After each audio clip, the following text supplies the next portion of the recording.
All right. What's up, guys? Welcome to the Nerd Talk podcast, Nerdy Talk for nerdy fans. I'm your host, Remington Kais, and today I've got a special guest who knows how to work a crowd and keep the laughs rolling. We got comedian and host of the Move the Mic podcast, Damian Therrien. Man, thank you so much for having me. How you know, doing today, brother? I'm doing great. You know, Damian's been lighting up stages with his sharp wit, fearless energy, and stories that hit close to home. On his podcast, he's all about giving comedians a space to share their voices and move the mic forward. Today we're talking comedy, nerd culture, and everything in between. Welcome to the show, brother. Oh, dude, thank you. This is awesome. That was a great introduction. I gotta say, that's like the best introduction I think I've ever had. So thank you. Thank you. You do comedy for a living. What first pulled you into the world of stand up? Oh, I mean that goes back far. So I guess what really got me out of the house and not just a fan is a great friend of mine, Luis Santos. He did a podcast with me and he was like, "Man, you're funny. You should take what you're doing and try it on stage." And I didn't listen to him for almost a year. And then somehow I got 4-seat tickets for Kill Tony, their first show at Madison Square Garden. I've been a fan for almost 8 years. So I was like, if I'm going to Kill Tony, I have to try to, I got to put my name in the bucket. And if I'm putting my name in the bucket, I can't be inexperienced. I had 2 months. So I started, asking Lewis. He brought me to a mic. Next thing you know, I met Eric, my co-host. And it's just been off to the races ever since. Oh, Eric's a good guy too. Phenomenal. Were you always funny, or is this just something you kind of picked up? Like, people were telling you. Humor's the only way I've been able to get through a lot of things. My childhood was rough, as are many comedians. Really, the only outlet I had was old VHS tapes of Red Skelton. Now, not many people know who that is, but Red Skelton is one of the very first comedians to ever be on TV. He started in radio and then moved to a small 15-minute broadcast block on PBS. It was one of three channels, or maybe it was, I think it was PBS. And anyway, he would do these skits and he would come up with different characters, and they were always going through something. Like one of them, Clem Cadiddlehopper, he was surviving World War II, and or actually it would have been World War One. Maybe it was World War II. Anyway, so he's trying to get through all that, and there's bombs are flying around him. He's just this like homeless guy. He ends up taking over a rich guy's bathtub, and the police can't, looking for him. It's just really silly stuff. So, I mean, that was my only outlet. And, I would like to say I've always been funny. I was always the loud one in class, never the smart one. And, I mean, so this will tell you, one of my favorite, now people don't really consider them a comedian, but Akira Toriyama. Hilarious. Oh man, yeah, I love Akira Toriyama. Oh my goodness. The Dragon Ball stuff's all comedy. It's all comedy. Yep. Absolutely. As you can see, I'm a massive Dragon Ball fan. I didn't do this specially for the show. This is how I hang out every day. That's awesome. Yeah. I was going to ask you some of your comedy influences, but it seems like you've already mentioned quite a few. I know for me, I grew up on like David Spade and like Eddie Murphy movies, and the Wayans brothers. They're definitely big influence. Kenan and Kel, stuff like that. Saturday Night Live, all that. And I think I do work definitely better as like a buddy comedy kind of skit stuff. Do you have any like comedy influences like maybe from movies or stand up that kind of influenced the Yeah, way you do it today? absolutely. I gotta say my number one influence as an active stand-up would have to be Brian Callen. Uh, Okay. Brian Callen, to me, he's extremely intelligent. The way he can set up a joke, hit you with a punchline, fill in five more jokes, and then that sixth joke is a punchline tying back all of those jokes, their premises together. I love that kind of stuff. And also, uh, the whole, like let's say like the Rogan sphere, right? A lot of Okay. these comedians, even though they're very funny and they're very um, up on what they do, they're active as heck and they're great, but they take themselves too seriously, right? And I think that's a Oh big yeah, issue 100%. in comedy. Is like once that ego gets in your head, it's so hard to really be funny again. And what's the only thing that's truly funny is what makes you laugh, right? Hmm. Like if I say something to myself and I laugh and then I go and translate that to a stage, chances are people are going to laugh. And if not, then I just got to rework it a little bit. But I have this old saying, if 10 people call you an asshole, chances are you're an asshole, right? So if there's 8 billion people in the world, how hard is it going to be to get maybe 1,000, 10,000 of them to really like what you have to say? It's just a matter of consistency. Keep going, and you'll find your people. But again, other influences from movies. Oh, I would say Chris Farley, hands down, Oh, number Chris one. Farley is a genius. And then also I gotta say Cat Williams. Oh yeah. A couple roles he had.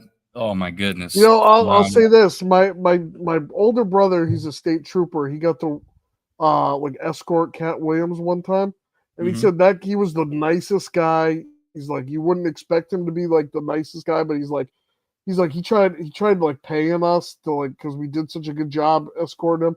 And he's like, Hmm. man, we can't take the money. He's like, nah, you guys take it anyways. You know, if I gotta sneak it into you, I'm gonna give it to you. You know, like he's just like the friendliest dude, and he made sure everybody in the that was working that night got paid. Made I sure love that. everybody was good. You know, made Yeah, sure everyone got home safe, and just nothing but good things I hear about him. You know. that whole making sure everyone's paid is so important. It's not just a matter of like I'm gonna pay you because it's a principle, but it's also a matter of like when we're putting ourselves on stage, it's all out there. It's either Right. you like me or you don't, or you sink or swim. And when you sink, or when either of those happen, and then you don't get paid, Hmm. it's kind of like you don't appreciate the fact that I just put myself up there.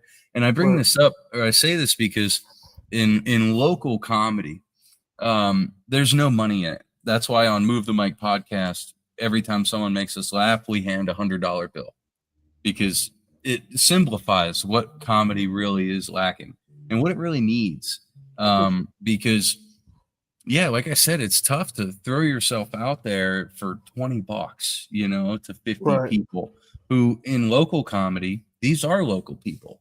It's not like Hmm. you're flying out to a city to do comedy for people who's never seen you before or who's never going Right. to see you again. So um that's one of the things that I'm really focused on with comedy and the podcast, building a platform that's going to actually help people be successful financially. And it sucks that we live in that kind of world, but if you're financially steady, you have the room and the happiness to actually come up with these new premises and find things funny. There are so many times where I'll be looking at my jokes that I know work and that I Hmm. know are funny and that I thought was so funny at a point, and I'll look back at them depending on my mood and be like, oh, this is stupid. I won't touch it again for 5 months. And that hurts because then I'm not practicing the joke. But it was just because I looked at it on a bad day. You know Right. what I mean? It's a funny game. It's a funny game. What do you think the biggest difference between making your friends laugh in a conversation as opposed to making a crowd laugh on stage? the crowd doesn't know you. Okay, Mm-hmm. so like making your friends laugh, it's one thing because like, I mean, for me, like I could just make a silly sound with a facial gesture at my friends, and they'll know that that's something that I do, and I'm whatever I'm referencing. If you're just standing on stage in front of people who've never seen you before, and you just go, you know what I mean? They're going to be like, "What is this guy doing?" Like that's They might think absurd. there's something wrong with you. Exactly. But if I'm hanging out on the couch and I just start making sounds, it's funny. So Yeah. yeah, I think that's the big difference is, and really you can do that stuff once the people are comfortable with you. You know what I Right. mean? It's like when you go to a new city and you're listening to the radio, if that host doesn't say something that you agree with in the first 30 seconds, you're going to find another station or you're going to go on YouTube. You know Right. what I mean? And comedy is the exact same. If your first joke doesn't land, half the room doesn't care immediately. The second joke doesn't land, now you have maybe 5 people in that room who's willing to listen to the next one. So, it's all about that setup and then the finish, you know what I mean? Yeah. I get you. How do you handle jokes that don't land? Do you workshop them again, or do you just retire them immediately? Jokes that don't end or land. That don't Ah, land. Like if you're not getting the crowd's like reaction right away, or you're getting a negative reaction, do you so workshop them, or do you just retire them right yeah, away? I always like to workshop a premise. Again, if it's something that I found funny, I'm gonna find it worthy enough to actually try it out again. And here's another thing to remember. If you're in an open mic and there's 15 people there and 7 of them happen to be comics, um, chances are those comics are paying attention to their own stuff. And then the chance of that 7 being out of the 1,000 or 10,000 that you're looking for is extremely low. They might not have the same sense of humor as you. So with that idea, if a joke doesn't land on Monday, I'm going to try it again Tuesday. If it doesn't land Tuesday, I'm going to try it again Wednesday. Then if it doesn't land, I'm going to set it aside and I'll try to rewrite it in a different way.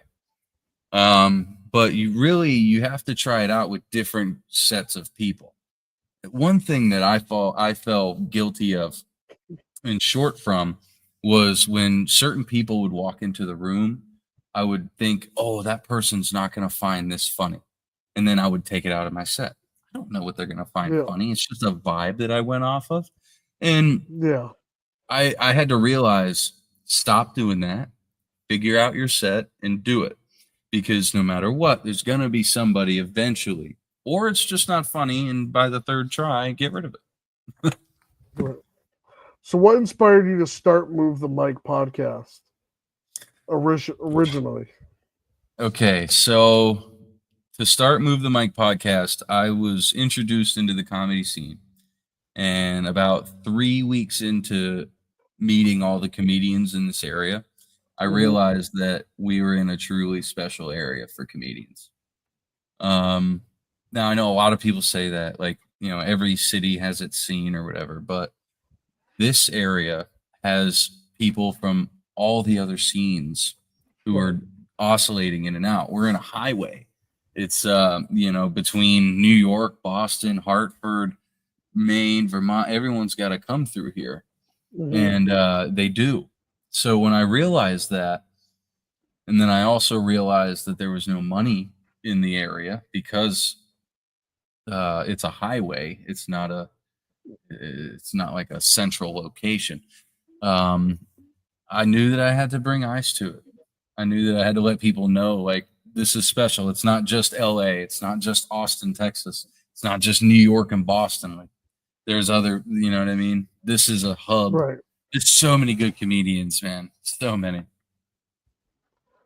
I go to a lot of like places in like Connecticut for like good comedy and stuff. But even then, the people in Connecticut are working out in Northampton. They're working out in Springfield. They're working out all over like you said, all over the area. You might see them in New York one week and Western Mass next. What do you look for when bringing comedians onto your podcast? Authenticity. That's really it. I don't want to sit there and have a 2-hour conversation with somebody who's trying to play a character or someone who's trying to, sell something. That's not what I'm into. I want to know who you are. I want to know what actually makes you find things funny. I want to know what it was as a kid that hurt you, because 9 out of 10 funny people are hurt people. And yeah, absolutely.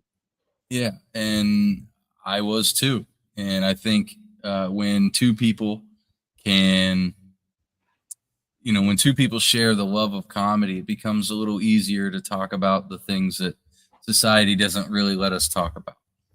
And that's Man, I could do a whole set on ex-girlfriends that would blow your mind. Hey man, there's a big market for that. I have the craziest ex-girlfriend stories, like 100%. I'm currently writing a book right now, and I'm at I think 200 pages. I'm like, I don't even know if I want some of these stories out there. I might have to change the main character's name so it doesn't redirect back to me. What's your pen name? I just use my regular name. Oh well, you gotta get a pen name, bro. You're just asking to get robbed and stabbed. Were there any episodes? What happened? I was gonna say chapter 1, she comes back and slashes your tires. Chapter 2, you lose a kidney.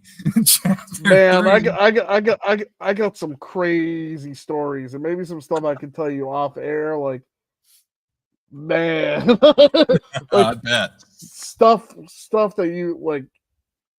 They're bad. But was there any episodes that really surprised you with where the conversation went? Yes. So we did a podcast with a guy, his name's John Daly.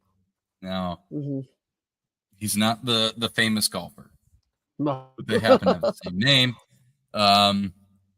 He's into like conspiracy theories on an extremely deep level. Like when you see a conspiracy theory, he's the guy who probably came up with it, and now it's like told 1,000 times and it's getting to you. He's the guy with the tinfoil hat. 100%. Not even a joke. When COVID was happening, he was boiling face masks and going in with like microscopic camera lenses to look at, like, he said that there were like devices in them moving.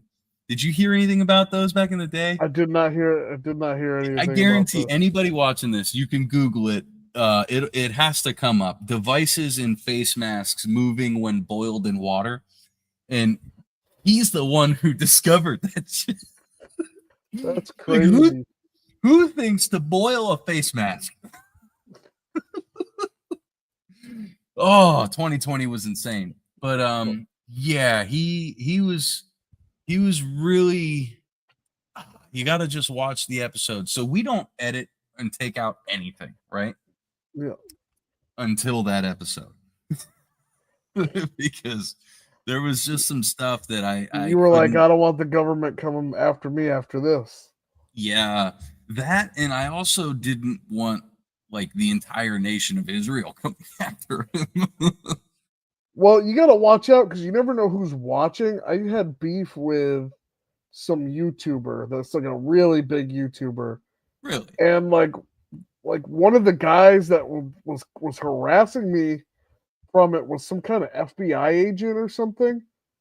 Because he was investigating me because of the claims that this YouTuber was saying about me.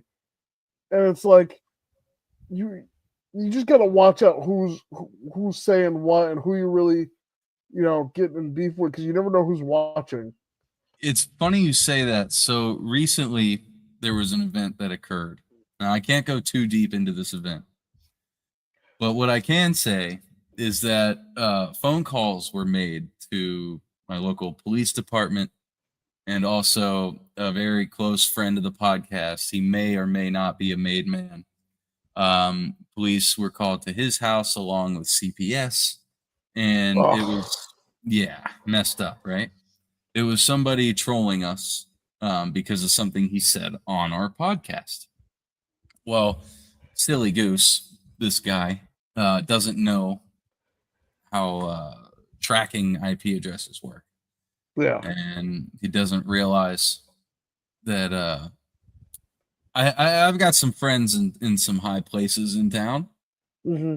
You know, maybe or maybe not the chief of police. So it was pretty easy to find out where the call was placed, and then talk to a person who lived in that house who was like, "Oh yeah, they were definitely here." Oh, so yeah, that was that stuff I was posting about there on Facebook a little while back. But yeah, man, it's just funny that I got swatted almost. Oh, those are the worst. It's hard to respect anybody that's going to be swatting people. It's ridiculous. It's 100, especially people like you who've got kids and Yeah, a family. What's really so messed up is it's such a waste of our tax money. Like, what if? I mean, think of just this is just completely hypothetical, but let's think about it. Let's say George wants to rob the bank, right? So right before George goes to rob the bank, he calls a raid in on a streamer. Okay. Mm-hmm. Now all the police, everyone's responding to this raid. Yeah. Meanwhile, George just slips in the back door of the bank and robs them because where's the police? They're on a fake raid call. Right. I'm just saying, man, they got to be smarter than that. Like, I hate the idea of having like a caller ID, right? When that first came out, people were like, "What do you mean? I don't want you tracking my number." But like nowadays, with stuff like this in the internet, I feel like you have to every time a phone call goes, the IP address should just be attached right below it. Right. You know what I mean? Because of stuff like that, like it's insane what you can do. Hackers, spammers, you know. Yeah, it's fucking wild. Like the same YouTuber, it's funny that I don't want to get too much into the drama, but the same YouTuber that was talking about me for 6 months that we had gone into, he had pissed off the wrong actor, and now the actor found out that his kid was a fan of, like, that the YouTuber that came after me, his kid was a fan of his, and they had these pictures of this guy and recognized him. Found the guy's personal Facebook, and it kind of exposed him a little bit. So it's like, It's funny. It's, all this shit. It's just like karma came back a little bit, Yeah. Do you see podcasting as an extension of your comedy, or is it more like a separate creative outlet? So it's a little bit of both, actually. So I don't on the podcast, I don't do like my stand-up material. I don't do bits, right? But I come up with a lot of them on the podcast. Right. So typically we're talking anywhere from 4 to 6 hours a week. And in a comedy setting, the ideas and premises are just left and right. What's actually a problem is that I don't watch my own podcast, so I forget 90% of the premises. And like, we have a producer, he writes down stuff for our clips and, like for us to remember. But that book is, it's like held so tightly to his chest, man. I don't know. I got to pay him $20 to let me read it one time. I'm going to buy my own jokes back. Well, since this is a Nerd Talk podcast, what's kind of your like nerdiest passion that you've ever gotten into? Whether they can comic books, I know you're into like the comic characters somewhat, anime, gaming. Where kind of your nerdiness lie? All right, my nerdiness is definitely comics. 100%. When it comes to like like, I don't know, I can recall so much of that stuff, and it's just like once I read it or once it's in my brain, it never leaves.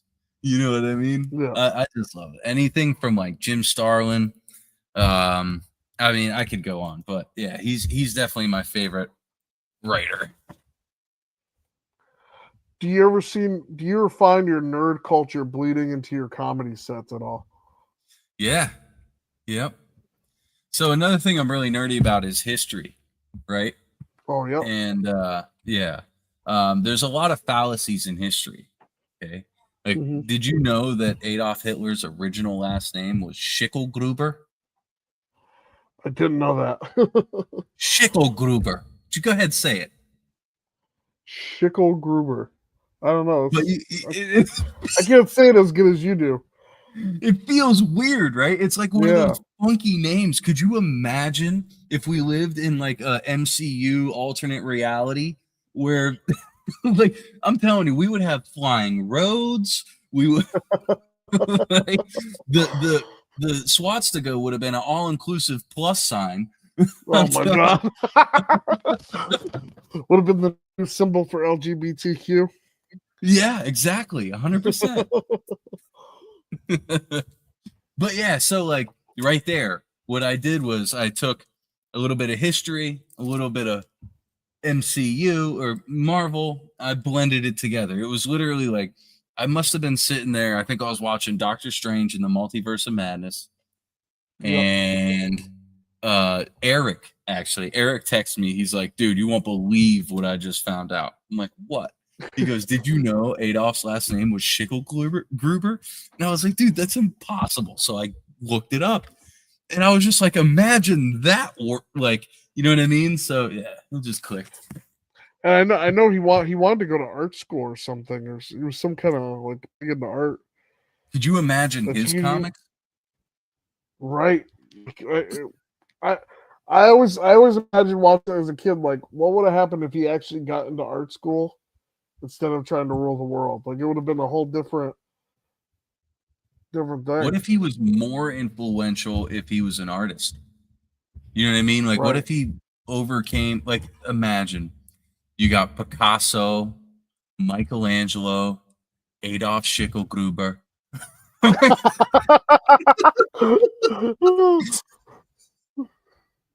Oh, there's your set right Wow. there. I know, I'm telling you. And what's I also like it because immediately when you hear the name Adolf Hitler, you're like, ugh, Yeah. ugh. It's all right though. He really did mean for his symbol to be an all-inclusive plus sign. It was all the meth he was on that messed it up. I love it. How do you balance being funny with being authentic to the audience? I just go for it. I just go for it. It really it all just falls down to if you're confident in your joke, and how you put it out there. I mean, if you got a joke, right, and you think it's funny, but maybe not, you're probably gonna sell it. You're probably gonna say it in like a low monotone way or whatever. As long as you got that energy behind you, the confidence that like you believe what you're saying. And again, you have Mhm. to open the show well. If you don't, you're gonna lose it. But if you carry that confidence, people will tend to like almost hypnotism in a way. You pay to be in a show, you're sitting in a chair, you're surrounded by other people. As soon as other people start to laugh, you find it funny as well. Even if your initial instance isn't to find it funny. Um, Mhm.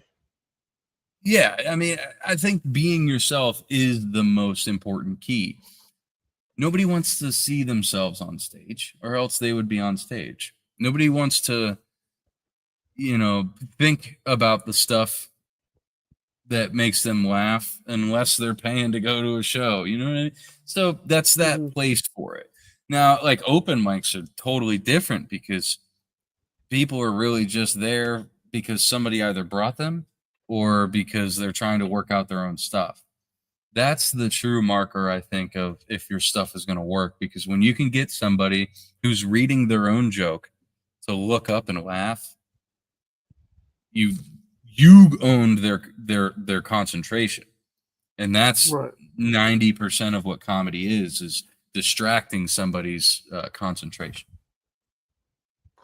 What's one thing about being a comedian that the audience doesn't usually get to see about you? um, how much I actually care. I can see that. Um, Yeah. it's it when you're up there just being silly and you're doing your performance, you're not tapping into that side of you. At least I'm not tapping into the side of me that like really wants to see everyone around me doing better. I really want to see, in my lifetime, people traveling from around the nation to come to Western Mass and do comedy. I got 4 kids. All right. I have so many reasons to live. And Jeez. I love them to No death. TV They're at all. your house. Dude, what'd you say TV? I said no TV at your house. You just bumping nasties over there, pumping out kids. Not anymore, man. You can't do that anymore. That's weird. We have actually, all we have now is TVs. We got them all. Have to stop the kids. Yeah. Distraction so I can keep working. Yeah.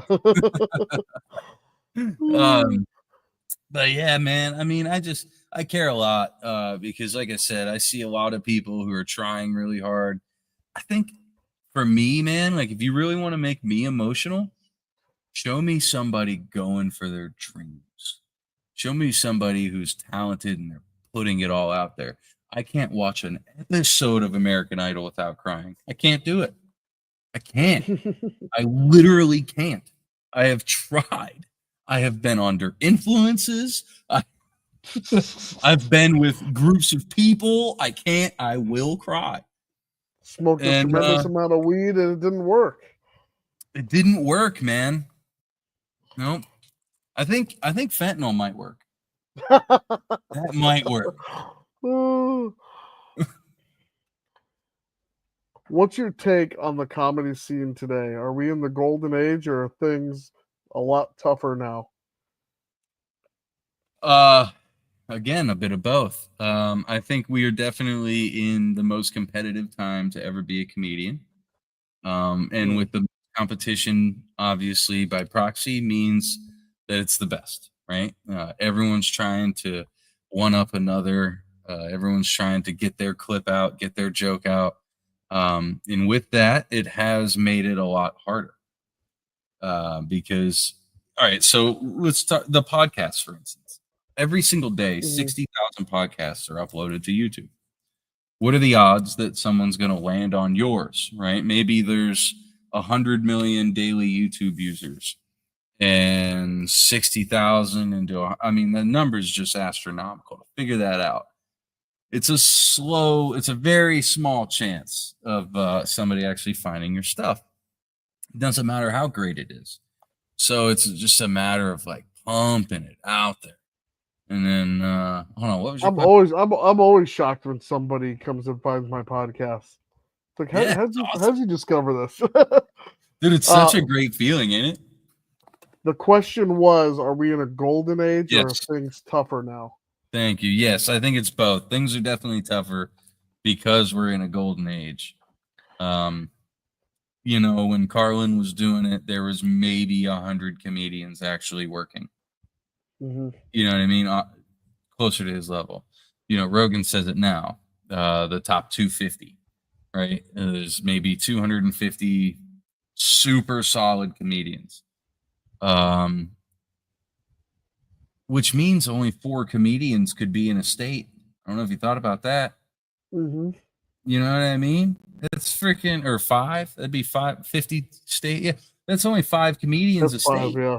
Yeah, and that's a show.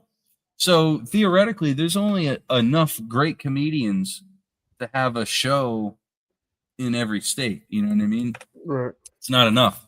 And then you got 100,000 smaller people trying to get in that top 250. It's like playing freaking Marvel Rivals now. Yeah, you got to figure out who's hungrier for the business. Well, and the reference with Marvel Rivals is really you need to get a team that's already platinum or already diamond 3 so that you can get boosted and get out of bronze. You know what I'm talking about? See, right. I am a nerd. Yeah. Do you play Rivals, bro? You play Rivals, bro? A little bit. Bro. A little bit. A What little character bit. did you play? What character did you play? Human Torch. All right, that's a good character. He's I fun to like use. Human He's Torch. fun to use. Yeah. Angela's insane, dude. The new tank. I have The not new played tank as is Angela wild. yet, but Everyone's just flying around, spearing people off the map. It's absurd. Yeah, Jeff's beware. I'll answer this differently. I think the golden age was the 90s and probably early 2000s, where we saw Okay. I think we saw some of the best and most ambitious comedians come out of there. But with that being said, I think we could come out for a platinum age very soon. But I don't think there's enough people. I think people are just comfortable and they need to be hungry again. There's not enough people that are out there, like they hit a level of success and don't want to get farther than that. And we need people who are going to be hungrier to beat past that success. I I see a do lot of agree. meat with social I was media. gonna It's very much easier to put out a special. So we're seeing a lot of mediocre specials being put out and not a Mhm. lot of like ones that like blow your mind. Like this is shit. Just like when you see like Eddie Murphy's Raw, right? Like that Yeah. shit's still funny today. Like Mhm. Eddie Murphy's Raw will still be new to a bunch of generations. But then you Right. watch something that like just came out on Netflix the other day, and you're like, I don't know, it's kind of hit or miss, you know. Yeah, I agree. For there to be another golden age or a platinum age, it's got to get jokes that are just gonna hit, you know. And again, when you have 100,000 comedians putting reels out every day, it's so hard to siphon something out original or something. It's almost like now in comedy, it's just who can say it first with the biggest fan group. You know what I mean? Right. There have been Yeah. so for instance, there have been if you go back to my first podcast, the Unirrelevant podcast, there are multiple years of recorded podcasts where I would say something, and then weeks later, Rogan's having that same conversation. You know what I I mean? believe it. Yeah. And I'm not saying Rogan's listening to my podcast. That's not at all what I'm saying. Hey, I'm saying that you never know because Will Smith listens to my podcast, and that shocked the hell out of me. So you never know that who's is listening. cool. That is cool. Maybe he was. But I think that there's a massive groupthink. You know what I mean? Like people are seeing the same stuff. I mean, think about it. We're all brought up in the same system, right? Like, yes, we get there's so many different variables, but we're all brought up in the same system. We're all seeing the same news. We're all seeing the same reels, the same headlines. The algorithm is feeding us all the same shit. It's only inevitable that a lot of people are going to have the same ideas and talk about the same things. So, a guy like Rogan talking about a subject when he's got 100 million viewers, obviously those 100 million are going to be like, oh my God, Rogan had an original idea. This is so smart. They have no idea that little old me has been talking about this for weeks. You know what I mean? So and I mean, if it were a fair reality, I would be the one getting the credit for that idea. But that's just not how it works. And that's not how comedy works. You just gotta grind and be consistent. It's the only way. And then there's gotta be a luck involved, you know. Hopefully somebody like David Spade or somebody finds you funny. They see your reel. Next thing you know, they're like, hey, I'm gonna have my manager see if this guy's in town. You know what I mean? Hey, Adam Sandler thought it was funny I broke his karate guy's arm in an audition. That's how I got even to work with David Spade. So That's hilarious. you never know. Speaking of David Spade, you know. Yeah. So, Father of the Year is a great movie, man. it's all right. Oh, come on. It was fun. It's all right. It makes me a lot of money, though, and that's all I can say. That's the only thing that matters, really. To this day. Right. Yep. What advice would you give to somebody who just wants to start out in comedy at day one? you know, if people are listening, they want to get into stand up. What's some advice you would give them? Listen to your inner voice. Listen to what makes you laugh. Not like what other people are doing, but what you do that makes you laugh. And then grow on it. Like for me, making fun of like a lot of my trauma. It's fun for me. It hits people like, dang, is he really saying that? It's kind of crazy that he just said that. Yeah, I did, because it's the only way through it. And you know, I think that's the only way to sum up that is just listen to what makes you laugh.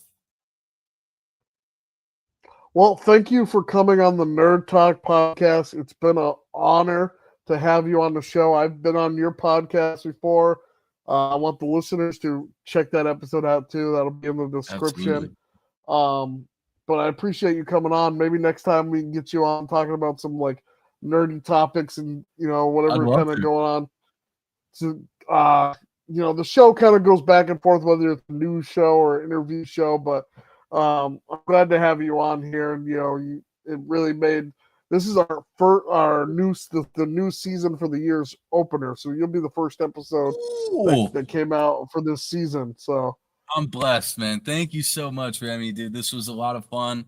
I also want to say this is my second ever time being interviewed. So, dude, thank you. I feel so honored. I can't wait to be back on the show. Listen, you say little you. I look at your views. Your views are pretty consistent with the thousands. So I mean, you seem pretty big in the area, you know. Hey, I'm getting there. I have imposter syndrome, dude. Like when somebody tells me I'm a good singer, I'm gonna be like, "You actually think I suck?"